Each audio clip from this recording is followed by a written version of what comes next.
Dear participants, my name is Fátima Rodrigues. I work in the lab REBOUND, which is located in the region north and central of Portugal. I work in this lab since 2009, and I am currently the coordinator of the education and training department. I am lecturing the Unit 11, which topic is Facilitation Skills and Mediation, which is a topic very interesting for those who work or intend to work in rural development. Besides the theoretical part, as a project manager, with my experience, I will try to bring you an insight on how, from the point of a professional in a local action group, how do we facilitate or we try to mediate. I believe that each one of us in our daily basis work, whether it's at home, at university, even in the professional environment, we find ourselves using mediation and facilitation skills by intuition. So this lecture won't bring you something completely new. It's more in the perspective of sharpening the skills that already exist, that you already have, and also to share with you how the perspective of a leg, of a professional in a leg, and how is it possible to manage the interaction with the communities and all the parts that are involved in rural development.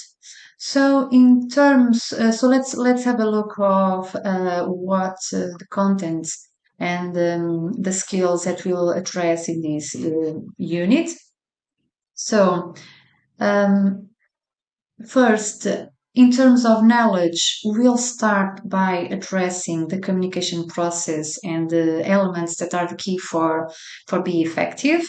And then we'll have a look of what are the stages of the process of mediation negotiation.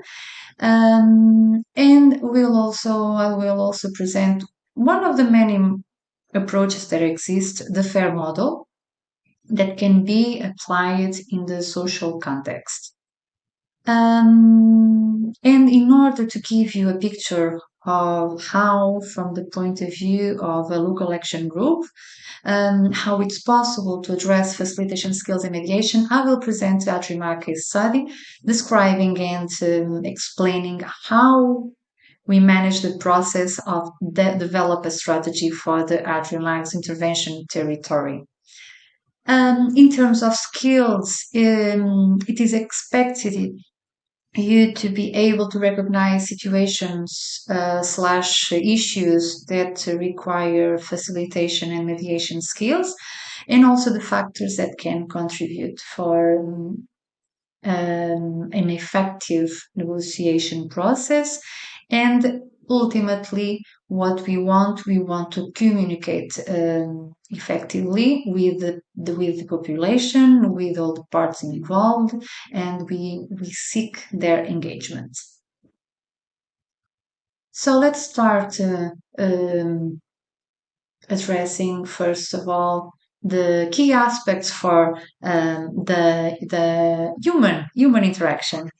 According Carl Rogers, a well-known American psychologist, there are three aspects very important in the human interaction. Of course, you probably have studied and you probably know other experts and other authors that can present different aspects, but most of them agrees on the following. The first aspect, key aspect in the process of communication in human interaction is the active listening. Active listening, this is a concept that we often listen as one of the most important elements for the communication process. But what is active listening? Active listening requires you to listen attentively with attention to the other, understand what they are saying, what they are asking, respond and reflect on what's being said, and retain the information for later. This keeps both parts actively engaged in the conversation. And we know that is very important in rural communities to engage with the population. About the active listening, literature says that are five techniques that we can use if you want to listen actively. So, first one, to pay attention, close attention to what the other says, as well to their behavior and body language, nonverbal communication. It's very important also to make eye contact. It's important for them to feel that we are not distracted and we are listening and engaged in the conversation. It's also very important to provide feedback. We have our personal filters, we have assumptions, we have judgments, and of course beliefs, and they can distort what we hear. As a listener, our role is try to understand what's being said.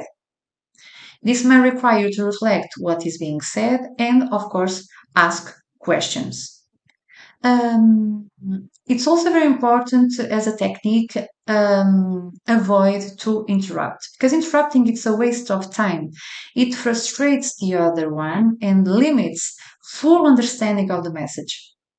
It's very important to allow the person to finish their ideas, and we should avoid to interrupt with counter arguments. And it's also the fifth technique. It's also very important to respond appropriately. Active listening. It's a model for respect and understanding. When you are communicating, you are gaining information and perspective. You add nothing by attacking the other, otherwise putting him or her down. We have to be open, we have to be honest in our response. We have to assert our opinions respectfully. Treat the other person as we should want to be treated.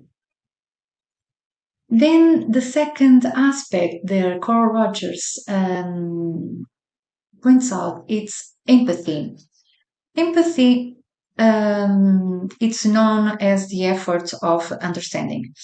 It's the ability to hear the other one accurately and non-judgmental. And this is in theory, it's wonderful, of course. But when we are in the field, when we are actually working daily with people, probably will relate that it's not an easy task because empathy it's surprisingly difficult to achieve. Most probably because we have a natural tendency and because it's easier to advise, to tell, to agree or disagree from the other points of view. So it's natural. So empathy is something natural and is something that we build along the time. The more we work with people, the more we'll develop our ability to listen and understanding without the need of adding something. And this leads us to the third aspect, very important, that is key for the communication process, which is acceptance. This one is closely related to the empathy. Acceptance means having respect for the others, despite their opinions, despite we agree or disagree. This attitude, because this is all about, it's an attitude. This attitude encourages people to be more open, less defensive, and open to explore more aspects of a situation or an issue. So, depending on the situation and their formality, we can find ourselves in situations where the interaction is more difficult. In our lab, we work five main areas. We have a leader approach, we have adult education and professional training. We have the social development area. We have also the entrepreneurship area, cooperation, and from my experience as a project manager, working very closely with the communities, I would say that the areas, for instance, of adult education and training and social area are the ones where the last three elements, the active listening, empathy, and acceptance, were the three elements that play an important role when it comes to engaged people. Why? Because within these areas we are willing and we are trying to change something in their lives for better. We want them to have options, to let them know that there's someone that work for their well-being, that want them to grow, but sometimes they are not ready to listen and accept. So actually, the first approach is always it's always seen by them as suspicious, and they may get defensive, and it's okay. The process of interaction it's not automatic, immediate. So first we need to hear them, listen their needs, listen what are they capable of doing or giving, understand and accept it. And then we work in order to meet their expectations and very important, not fail them, because it's very important to build trust among the communities. And this is the key when working with rural communities. So there is a video that portrays very well the miscommunication that may happen within the human interaction. So let's see how it happens. And this video can be very explanatory of what I mentioned before.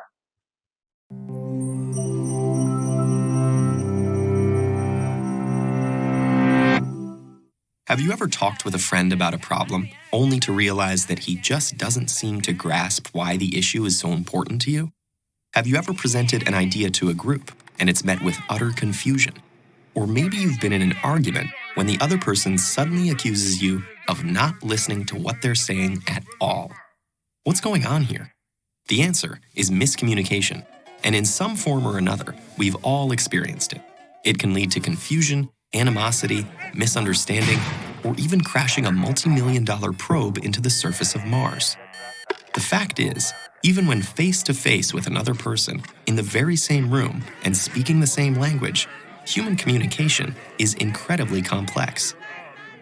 But the good news is that a basic understanding of what happens when we communicate can help us prevent miscommunication. For decades, researchers have asked what happens when we communicate. One interpretation, called the transmission model, views communication as a message that moves directly from one person to another, similar to someone tossing a ball and walking away. But in reality, this simplistic model doesn't account for communication's complexity. Enter the transactional model, which acknowledges the many added challenges of communicating. With this model, it's more accurate to think of communication between people as a game of catch. As we communicate our message, we receive feedback from the other party. Through the transaction, we create meaning together. But from this exchange, further complications arise. It's not like the Star Trek universe, where some characters can Vulcan mind meld, fully sharing thoughts and feelings. As humans, we can't help but send and receive messages through our own subjective lenses. When communicating, one person expresses her interpretation of a message, and the person she's communicating with hears his own interpretation of that message. Our perceptual filters continually shift meanings and interpretations. Remember that game of catch? Imagine it with a lump of clay. As each person touches it, they shape it to fit their own unique perceptions based on any number of variables, like knowledge or past experience, age, race, gender, ethnicity, religion, or family background. Simultaneously, every person interprets the message they receive based on their relationship with the other person and their unique understanding of the semantics and connotations of the exact words being used. They could also be distracted by other stimuli, such as traffic or a growling stomach. Even emotion might cloud their understanding. And by adding more people into a conversation, each with their own subjectivities, the complexity of communication grows exponentially. So as the lump of clay goes back and forth from one person to another, reworked, reshaped, and always changing, it's no wonder our messages sometimes turn into a mush of miscommunication. But luckily, there are some simple practices that can help us all navigate our daily interactions for better communication. 1. Recognize that passive hearing and active listening are not the same. Engage actively with the verbal and nonverbal feedback of others and adjust your message to facilitate greater understanding. 2. Listen with your eyes and ears, as well as with your gut. Remember that communication is more than just words. 3. Take time to understand as you try to be understood. In the rush to express ourselves, it's easy to forget that communication is a two-way street. Be open to what the other person might say. And finally, 4. Be aware of your personal perceptual filters. Elements of your experience, including your culture, community, and family, influence how you see the world. Say, "This is how I see the problem, but how do you see it?" Don't assume that your perception is the objective truth. That'll help you work towards sharing a dialogue with others to reach a common understanding together.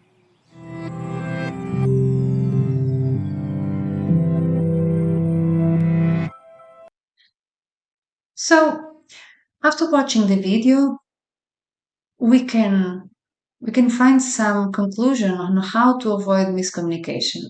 So, the first one, passive hear and active listening are not the same. In the video, we saw that passive listening is one-way communication with no feedback provided or asking questions to get more information. On the other hand, active listening includes response. It's participatory and seek engagement. When we work in rural areas, it's the key word because creates dynamic interest and things might happen. Second, listen with your eyes, ears, and guts. Communication is more than words. What this means? It means that the nonverbal language matters and has also power along with words. Three, we have to take time to understand as we try to be understood. This is a part of the empathy and acceptance that I've mentioned it before. Depending on the context, most people might listen with the intent to reply rather to understand. And if I listen to reply, most probably I will filter everything through my experience, my perception, my expectation, and this will lead, of course, to the number four, which is be aware. We should avoid to judge with our own perceptual filters. We should not assume that my perception, our perception, is the objective truth. So when we want to communicate and the process, it's not always easy, and depending of course on the scope of the context, sometimes facilitation and mediation is needed.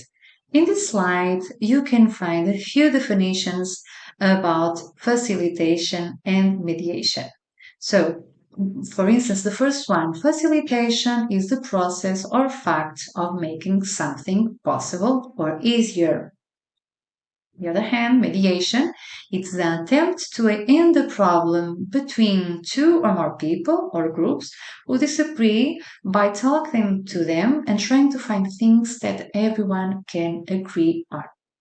So, so what's the difference between facilitation and mediation? Well, let's start by saying that they are both means to an end, but the journey to get there is different.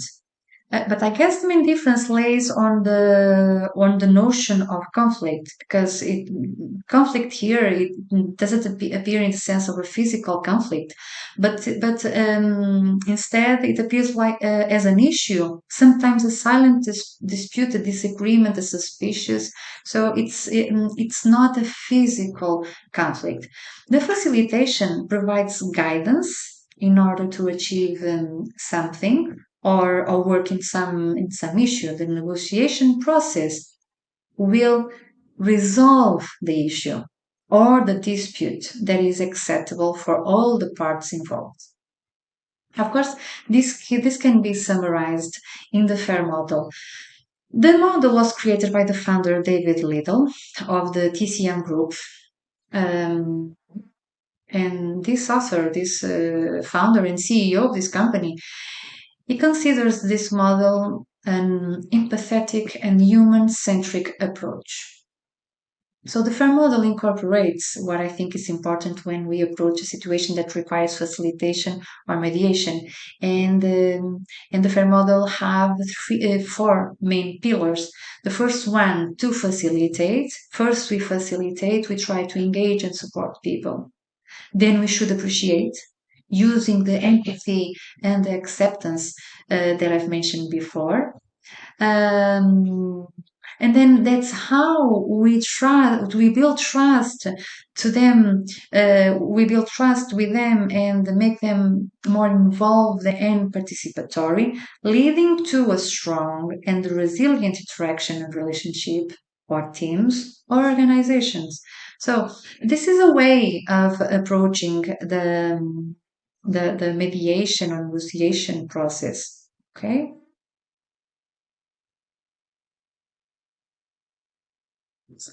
So um, during this lecture, during my presentation, from time to time, I present some examples, of course, at very low scale, in very specific domains, such as the social area or an adult education department.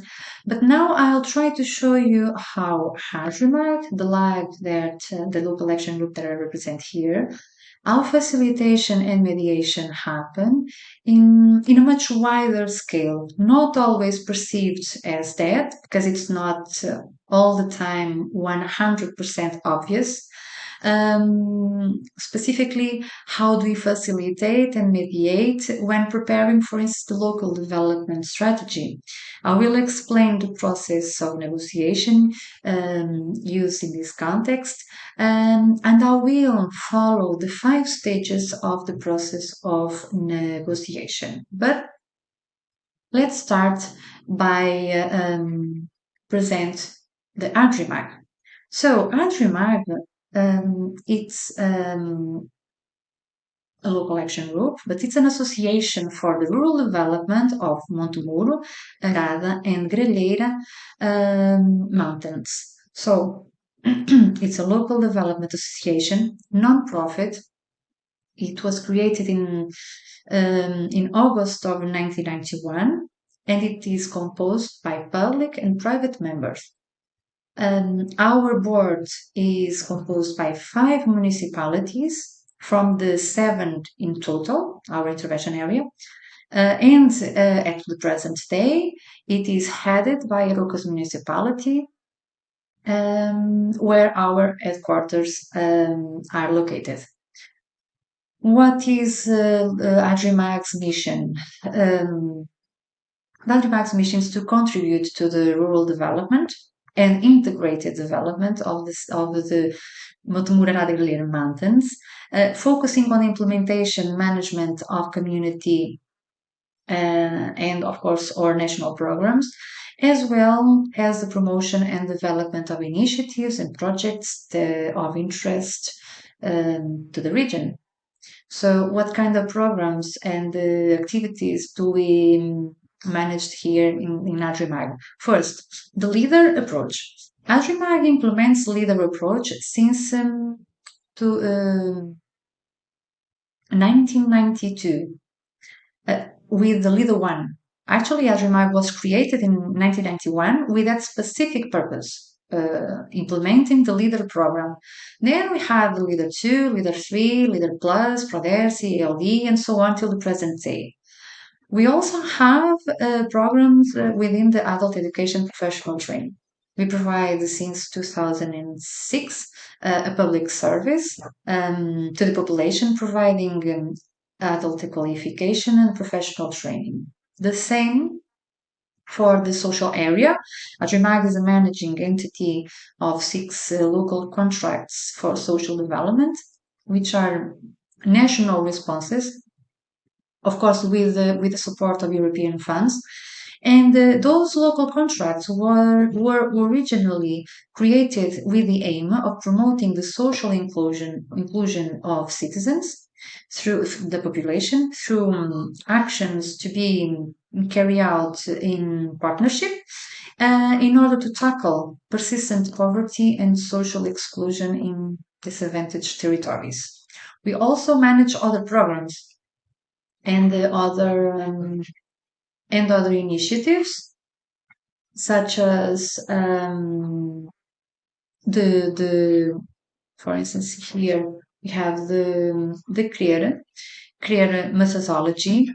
The CREAR methodology, it's used to foster entrepreneurship in rural areas We also have the PROVIR program, which is a territorially based economic development strategy, specifically for low density areas.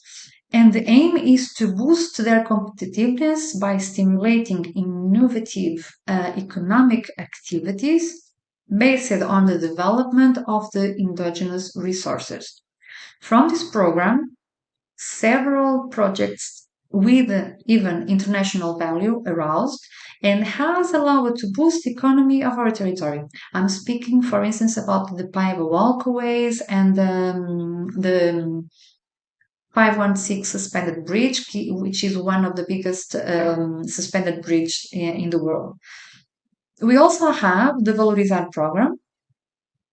This program is intended to support the development of tourism projects that allow to promote the tourist value of territory, especially those of the lower density, such our territory, and contribute in line with the 2017 tourism strategy to extending tourism to the entire national territory and all year round. So all these programs are carried out by a team of 44 people. So we are an organization, a medium organization. We have, aside the board, we have an executive coordinator, and we have in total 41 managers divided in teams, of course. We have one IT technician and one technical assistant. As I told you before, due to the 6 local contracts, we have 16 displaced. They are located in 6 different municipalities. The education and training team works in the CADL building, which so-called the local development center, where the education and training activities happen. And we also have the headquarters, where is the coordinator, the leader team, some project managers, and of course also the accountant team. And where do we implement these programs and initiatives? So our intervention area covers 7 municipalities. 2 NUTS 2, NUTS 2, which is a regional territorial administrative division in Region North and Region Center, and 4 NUTS 3, that corresponds to the territory of the intermunicipal entities. So, where we are, our intervention area, as I've already mentioned before, covers 7 municipalities. You can find them there. 7 municipalities, and Agrilag is located in the inner north and center part of Portugal. The municipalities are Arouca, Castelo de Paiva, Sinfães, Castro Daire, São Pedro do Sul, Val de Câmara e Severo do Boga. And I've mentioned before, our headquarters are located in Arouca, in this municipality. Although we have teams who work in social area in 6 of the 7 municipalities. The only municipality where Agrimag doesn't run a local contract is this one, Sinfães. So as you can see, we are a large territory. We cover 7 different municipalities. We run several programs in different areas of work. So there's a lot that can separate us, right? So what separates us? Let's start by the administrative boundaries. As I told you before, Agrimag as a leg covers 7 municipalities, which means that the lag has to take in consideration the needs of the municipalities, their expectations, their plans and strategy for their municipalities, and try to incorporate all those elements in the strategy, which the strategy of municipalities are not always aligned with the strategy of the whole territory. And why? Because everyone wants the best and the most, of course, for their municipality.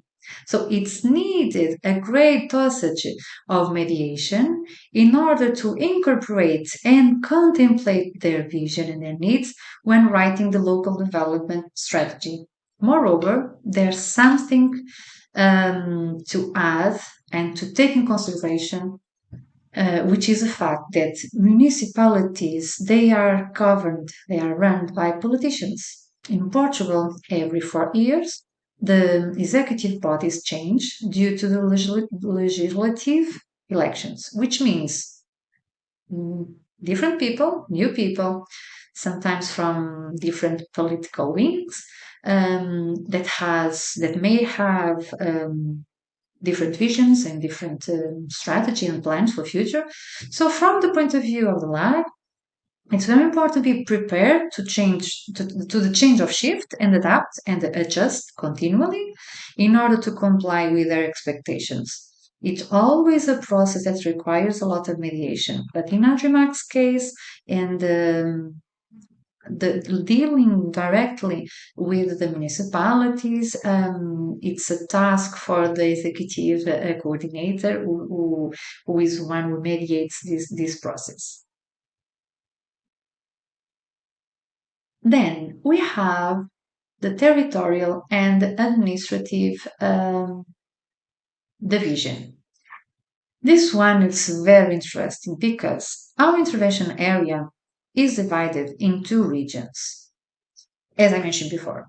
Therefore, for municipality are administratively in the region north, this for one. As you can see, this is the region north, this is the region center. And the Adrimag intervention area are in both regions, north and center. So you can see in the scale. So four of them belong to the region north, and the three remain belong to the region center. So this means that the municipalities belong to different territorial units with different managing entities, such as the first one, the regional coordination and development commissions that are services of direct administration of the state. Currently, these are currently under the direction of the Ministry of Territorial Cohesion, and they have administrative and financial autonomy, but without legal personality. And they have competencies in the area of coordination and articulation of the various sectoral policies or regional scope. They are in charge of implementation of environmental policies. They are also involved in planning, technical support to local authorities, and also managing. They are also responsible in charge of managing or the management of some European fund programs. Then you also have different regional directorate for agriculture and fisheries. You also have you have two national forestry authorities, and you also have two tourism entities. This means that different municipalities belong to different territorial units with different agencies, and depending on the region you belong to, with different call for applications, different timings, different rules, different staff evaluating, which make it difficult to develop a territory as one. So sometimes it's very difficult to work in symphony. Then we are also divided in for intermunicipal communities or entities that include different municipalities, and they might not match geographically the district they belong. Intermunicipal communities are free associations of municipalities through the creation of a higher subregional entity, to which the associated municipalities delegate part of the functions and competencies conferred to them by law. And they seek to provide service to all of them, solving common problems, and which are therefore they are in a cross municipal geographical scope. And then we have also other administrative division, which are the municipality association, the municipal associations, which are the legal body. The municipality association, they are a legal body, and they can be created by two or more municipalities that share common interests. But we have more administrative bound. This is the third administrative division.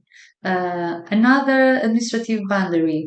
We are divided so that the Adrimac intervention area is divided in two districts. So I have the district of Aveiro, and we also have the district to a district of Viseu, which means the municipalities that belong to center or belong to this district of Aveiro or the district of Viseu have to respond to different security forces, firefighters, and civil protection. It's not all. Then we have the boundary of hydrographic administration of the region. So we have the hydrographic administration of North and the hydrographic administration of the region. The same for the Institute for Conservation of Nature and Forests. We have one delegation in the north and one delegation in center. But if we want to be more specific, we even have four different communication phone networks. So as you can see, in a territory with several administrative divisions, several boundaries, administratively boundaries, mediation, negotiation, and facilitation, it's really needed. Because it seeks a lot of consultation, it needs a lot of it seeks a lot of mediation, but we can have all that differences. They can present some difficulties, some obstacles, but there's something that we share that bind us together, and what we have, what unites us. Let's see. So geographically, we have. Let me just change here so you can see better. Yeah, okay, that's it. So geographically, we have a great natural heritage. We have the mountains. We have the massive Sopralheira and Monte Muro mountains, which is composed by the mountains of Freta, Andarada, Arestal, and Monte Muro. You can see it here. Monte Muro mountains and Monte Muro and the Freta and Andarada mountains. We also have we also share an hydrographic network. So the territory shares the Volga and the Douro basins. As you can see from the image, something that the territory has is rivers. Plenty of rivers, small and bigger rivers, and all they converge to the Douro and the Volga basins. We have the River Paiva, Caima, Bustança, Teixeira, but several rivers. Then, what unites us also in our territory? We share classified areas such as Natura 2000 network sites, which are the Freita and Marada mountains. We have Monte Muro mountain, which is also Natura 2000 network sites. We have the Paiva River and the Volga River, and the territory has also in it a UNESCO Global Geopark, the Aroca Geopark. It's important to say that more than 50% of the territory, and we are talking of non-overlapping territory, is 2,000 Natura sites, which corresponds to 84,000 hectares. So we have a big extension of Natura 2000 network, and we have to take part of it. So, how do we succeed to work together? How to facilitate or mediate? So, first thing, it's very important to seek engagement that can be accomplished by enhancing the networks between all the local agents and stakeholders, such as the municipalities, the politicians, the local geopark, the environmental association, tourist companies, social institutions, local inhabitants, general population, around the natural potential that the territory offers. And of course, how you do it? How do you do it? Of course, it's very important to make communities feel they are part and they have to be aware of that potential. That potential. It's very important to make communities feel part of the project. That they also contribute for a development strategy. And then it's important to mention here how important leader approach was and still is in this matter because the bottom up approach plays an important role when the aiming is to engage people and make them participative. So, following this idea, Ajimar created the Magic Mountains as a territory. This is a project and a tourist brand that actually work as an umbrella for the territory. Adrimac doesn't work in a local municipality or in other municipalities. Adrimac work in the Magic Mountains territory. So, of course, Remark, taking in consideration the features of the territory, the potential within the nature and the tourism, the sustainable tourism, applied in 2013 to the word SEST, which means European Charter for Sustainable Tourism, which is a certificate of excellence awarded by Europark Federation to a territory with environment value, which develops or undertakes to develop tourism in a sustainable way. Of course, this European Charter, we can also see it as a participatory planning tool, which reinforces the identity of a territory as a unit, Magic Mountains, one territory, promoting discussion between people and entities with different perspectives, but above all, finding common and larger scale solutions. So when we think in a local development strategy for a wider period till 2030, we think in the Magic Mountains development strategy. And I will say more about the Magic Mountains. We will explore in more in depth in the next unity, which is about the effective communication. We will explore this project, the Magic Mountains, in the next unit. But back to Magic Mountains development strategy. How did we manage to reach this point to address the territory as Magic Mountains territory and not adding the 7 different municipalities? How did we address the negotiation and mediation facilitation during this process? So we follow the 5 steps of negotiation and mediation process. So this is the point when I will try to match the theory to the actual practice in the field. So the first of all, the first one, the first stage. The first stage is the preparation. It is one of the most important steps.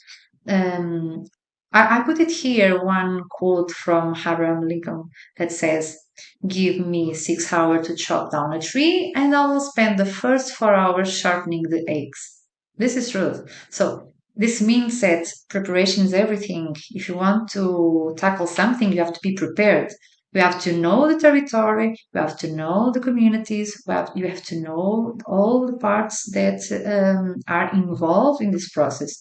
It is very important in the preparation stage to make, and we are talking about designing the development, the local development strategy, the Magic Mountains development strategy. So it was very important to make it a participatory process with time and space for listening all the parts. How did we do it? So it's very important to have meetings face to face, online, more than one time if needed. But the important here is make sure people is heard because that will bring engagement. And it's the moment when you are able to gather ideas and information that are valuable, very valuable for the strategy. As you could see, Adrimark has to facilitate and mediate between different local agents, stakeholders, municipalities, politicians, and the forums and the public consultation in all the Magic Mountains territory were very important in order to fill the needs of all parts.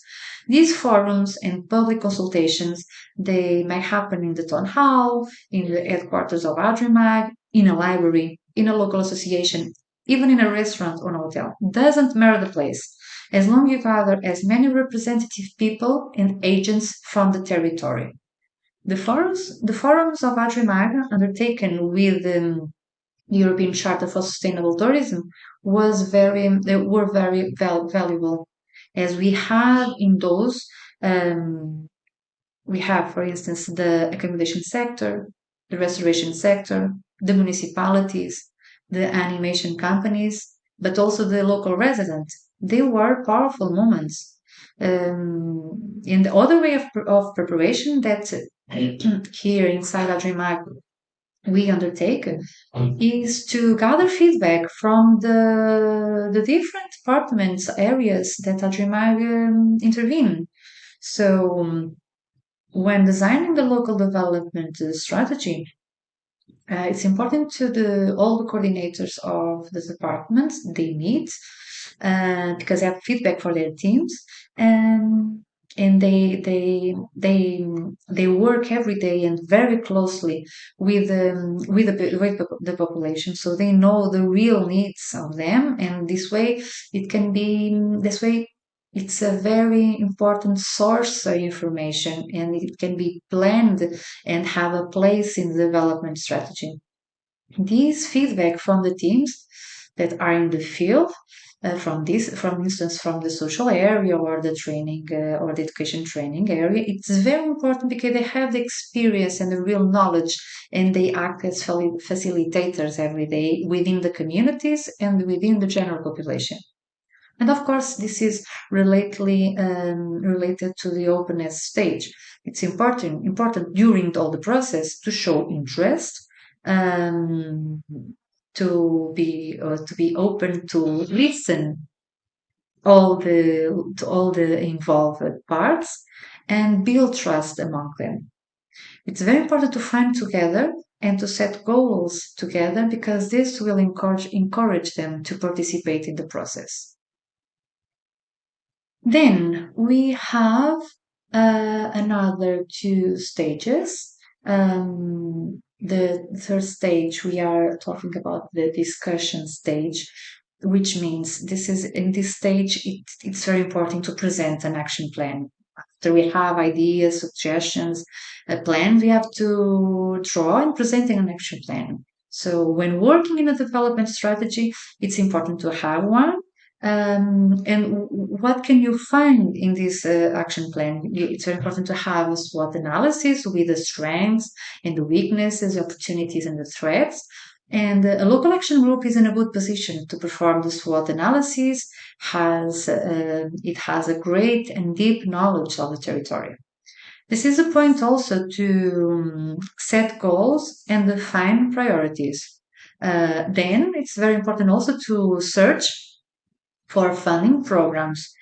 Also, good partnerships. Partnerships The good part, it's very important as well. So it's possible to implement projects based on the suggestions and ideas and all the feedback gathered within the preparation stage. Of course, the discussion, it's well linked to the next stage, which is the proposal or debate, as you should be prepared to be questioned. You should be prepared to be interrogated, and it might cause some deviations to the plan. It might present some obstacles, but it's very important to focus on the advantages of the for the territory and for the communities, which have to be based in sustainable projects, sustainable ideas, and ideally creating win-win situations that will add value to the territory. So people need to feel that they are gaining something, that than more than them individually, they need to feel that the territory as one is gaining with this local development strategy.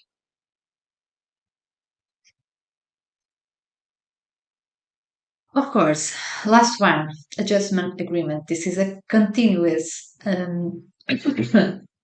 stage, of course, because it's important to be open, to be flexible. We need to be open to adjust, provide feedback during time in order to keep the network dynamic. So this one, it's of course it's a stage that is continuous. So by the end of the process of mediation or the negotiation, it's very important that collectively or individually, it's very important we assess uh, the process in order to know if it was successful, um, and how can we do it. So it's quite easy to assess, because you just need, as an organization or as an individual, you just need to ask yourself or ask the organization three questions. Was this process of negotiation mediation, was it efficient in the extent that there was a good management of time and good conditions and resources were provided? We also should ask, was it effective? The process was effective. Was the process effective? Meaning, um, were the parts happy with the results and the action plan? And the third question, in my opinion, one of the most important ones, did this process build trust? Because if it has built trust, the network and the engagement will keep solid towards future actions of plans, because the strategy doesn't end here. This is a continuous process. We want to build trust for the future, for the future actions. So the answer to these questions will allow you to assess what was well done and what needs to be improved for next time. You also can assess the process of negotiation during the process. You don't have to wait for the end of the process. You may need to adjust during this process, and it's okay. It's very important to be conscious of what are we doing well, but what could we do better. So this lecture is reaching the end. There's one slide left, and before I show it to you, I would like to ask you to think about the following question. We will address it in the next tutorial. It's just to reflect. So I would like you to reflect, and if you could identify in your work or in another environment related, of course, with rural development, if you could identify two situations one that requires more facilitation and another that would require mediation. And then we'll start from there and we will address it during next tutorial. Okay? So before I finish, I would like you to reflect what should be the golden rule of any relationship or human interaction, taking in consideration that we have explored this during this lecture. It's important to have in mind that regardless the area, we might need to mediate or facilitate, whether it's in a professional, personal, social or community context, informal or formal, whatever. Despite all the difference that might exist, there's always something that can be shared. There's always something that we might have in common. So, having that in mind will always help the process of facilitation and mediation or even negotiation. So, I will leave with this brief video, and I will see you in the next live tutorial, which happens next Wednesday. Don't forget to reflect on that question, on the question left, and see you then. Thank you for your attention.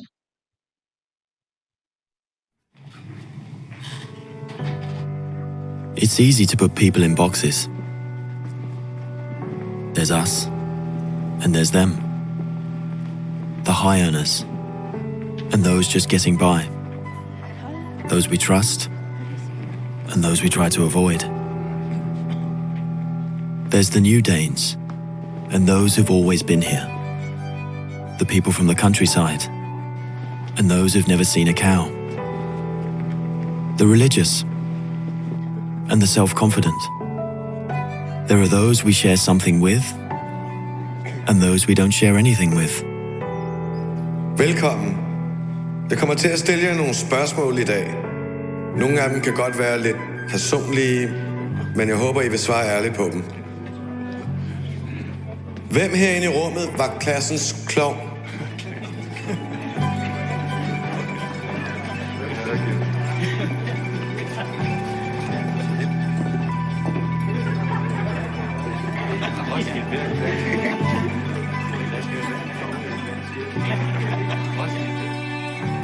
Hvem er bonusforældre?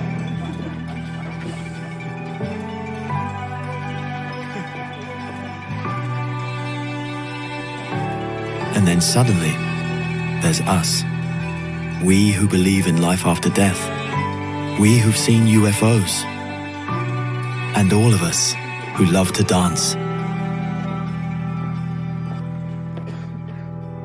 We who've been bullied.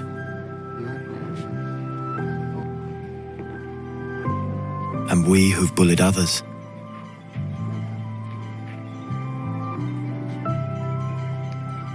And then there's us, the lucky ones who've had sex this past week.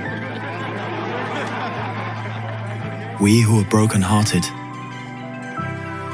We who are madly in love. We who feel lonely.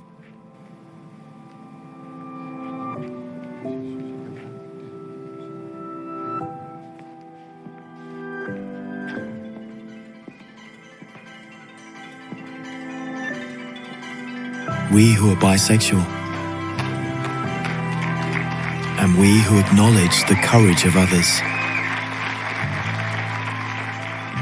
We who have found the meaning of life. And we who have saved lives.